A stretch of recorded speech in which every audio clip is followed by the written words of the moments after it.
Arch Manning had all eyes on him, with people hyping him up as a Heisman Trophy frontrunner and even predicting he'd be the #1 overall pick in this year's NFL draft, possibly to the Cleveland Browns. Even Jimmy Haslam, the Browns' owner, showed up to watch him play. But let's be real, the hype might have been too much. There was a ton of media buzz, mostly because of his last name, Manning. With uncles like Peyton and Eli, people expected Arch to dominate the game. But instead, it was a slow and sloppy start. His team couldn't even move the ball in the first half. I have post-game clips of Arch Manning's press conference where he owned up to the performance. He admitted it just wasn't good enough, said they started too slow, and blamed himself for the loss. According to him, they need to reset and get ready for San Jose State next week. But here's the thing, when you're being hyped as the next big NFL star, especially with all the Manning legacy noise, starting the season 0-1 isn't a great look. Some are already questioning, is it talent, or just the family name keeping him in the spotlight? You can't wait until the second half to start playing football, but that's exactly what Arch Manning did. And even then, things didn't really improve. He finished the game going 17 for 30, with 170 yards, 1 touchdown, and 1 interception. Nothing about that performance screamed Heisman contender. Let's be honest, he looked completely out of rhythm. The hype around Arch was massive. People were already calling him the Heisman frontrunner. Some were even saying he'd go #1 overall in the NFL draft and become the Cleveland Browns' future franchise quarterback. But based on this game, that hype looks way overblown. Sure, he had a few decent throws, but nothing even close to the level expected from a Heisman-level QB or a top NFL draft pick. It just wasn't there.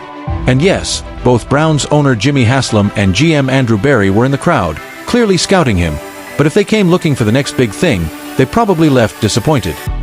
You can even see it in the fan reactions. People weren't feeling it.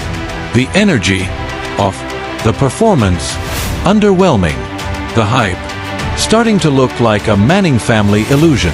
One person said, "Get Shedeur Sanders out of Cleveland."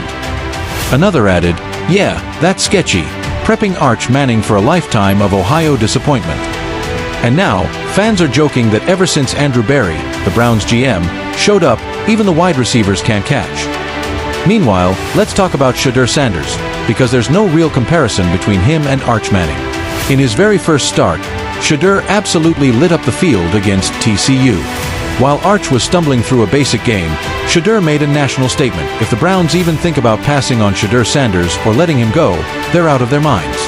Then again, this is the same franchise that's gone through 30-40. There's definitely a media-driven comparison going on between the Manning family and Shedeur Sanders. And yeah, you might be wondering why I'm even talking about this. But the truth is, the national media keeps pushing this Arch Manning versus Shedeur Sanders narrative. So let's address it. Let me be clear, I don't care what the Cleveland Browns do with their first overall pick. Just get Shedeur Sanders the hell out of Cleveland. Seriously. Trade him, cut him, move him to the practice squad, whatever it takes. What's happening right now is ridiculous. When I first heard that Browns owner Jimmy Haslam and GM Andrew Berry were scouting Arch Manning, I already knew it spelled drama. And let's be honest, it felt like a setup to downplay Shedeur. But here's the thing, you can't shame Shedeur Sanders. He's him, and everyone knows it doesn't matter what the Browns try to do. It doesn't matter what the NFL does as a whole.